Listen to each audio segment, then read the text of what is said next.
శనార్థిలో ఇవాళ కనిపిస్తున్న వార్తలు మంత్రివర్గం విస్తరించేనా, భారీగా పెరిగిన ఊహాగానాలు, అదే స్థాయిలో పెరిగిన ఆశావహులు, ఎవరి సమీకరణాలు వారివే, కేబినెట్లో మరో 6గురికి ఛాన్స్, స్థానిక సంస్థలకు ముందా వెనుక, ఇప్పటి వరకు ప్రాతినిధ్యం లేని 4 జిల్లాలు, మరోవైపు టీపీసీసీ చీఫ్ భర్తీ పైన చర్చాట.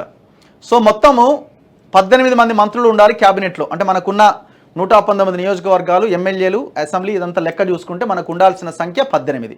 ఇప్పటికే 12 మంది మంత్రులుగా ప్రమాణ స్వీకారం చేశారు, వాళ్ళ బాధ్యతలు నిర్వర్తిస్తున్నారు. ఇంకా మిగిలిన వాళ్ళు ఎంత కావాలి? 6గురు కావాలి. ఈ 6గురిని ఎవరిని పెట్టాలి? ఎలక్షన్స్కి ముందే పెడదామనుకున్నారు కానీ ఇది పెంట అయ్యేటట్టుందని ఆపిర్రు. ఎవరి లెక్కల్లో వాళ్ళు ఉన్నారు. నల్గొండ జిల్లాకు చెందిన రెడ్లు మాకు ఇంకా 2 కావాలని వాళ్ళ ఆలోచనలో వాళ్ళు ఉన్నారు. ఇంకో ఖమ్మం జిల్లాలో ఇంకొకటి వస్తే బాగుంటుందని ఆ రెడ్డి కమ్మ ఆ నాయకులు అనుకుంటున్నారు. మహబూబ్ నగర్లో ఉన్న రెడ్లు మాకు ఇంకొకటి వస్తే బాగుంటుంది అనుకుంటున్నారు.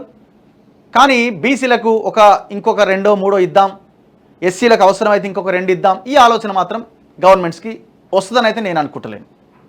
సరే, రేవంత్ రెడ్డి చెప్పిన దాంట్లో ముదిరాజ్కి ఖచ్చితంగా మేము చేస్తాం, మంత్రిగా తీసుకుంటామన్నారు. ఏకైక ఎమ్మెల్యే ముదిరాజ్ ఎమ్మెల్యే ఉన్నాడు.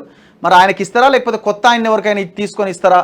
ఎందుకంటే ఆయన కొత్త, మరి ఆయనకే ఇస్తారా లేదు వేరే ఆయనకి ఇస్తారా అన్నది చూడాలి.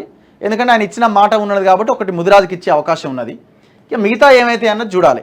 రాజగోపాల్ రెడ్డి పెద్ద ఆశలు పెట్టుకున్నాడు. మరి ఆయన హోమ్ మినిస్టర్ అయితే కేసీఆర్ లోపలేస్తా అంటున్నాడు ఆయన. మరి ఆయనకి వస్తుందా? దయచేసి ఇవ్వద్దనే మనం అంటున్నాం. ఎందుకు అంటున్నాం ఇవ్వద్దని? ఒకవేళ నల్గొండ జిల్లాలో ఇప్పటికే ఎవరున్నారు? వెంకటరెడ్డి ఉన్నాడు, ఉత్తమ్ కుమార్ రెడ్డి గారు ఉన్నారు, అవసరం సరిపోయింది. ఖమ్మంలో అయితే ఏకంగా 3 ఉన్నారు. ఖమ్మంలో 3, బట్టి, పొంగులేటి, తుమ్మల. అవసరమైతే ఒకటి కట్ చేయండి, అందులో ఇబ్బంది ఏం లేదు. కట్ చేసి ఇంకొక బీసీకి ఇవ్వండి. ఇక్కడ కూడా 2 ఉన్నాయి కదా, సరే 2 సీనియర్ లీడర్లకు ఇచ్చినా ఇంకొకటి ఇచ్చే ప్రయత్నం చేస్తే అక్కడ దళిత ఎమ్మెల్యేలు ఉన్నారు. వేముల వీరేశం ఉన్నాడు, మందుల సామెలు ఉన్నాడు, బీసీ ఎమ్మెల్యే ఏకైక ఎమ్మెల్యే ఉన్నాడు బీర్లా ఐలయ్య.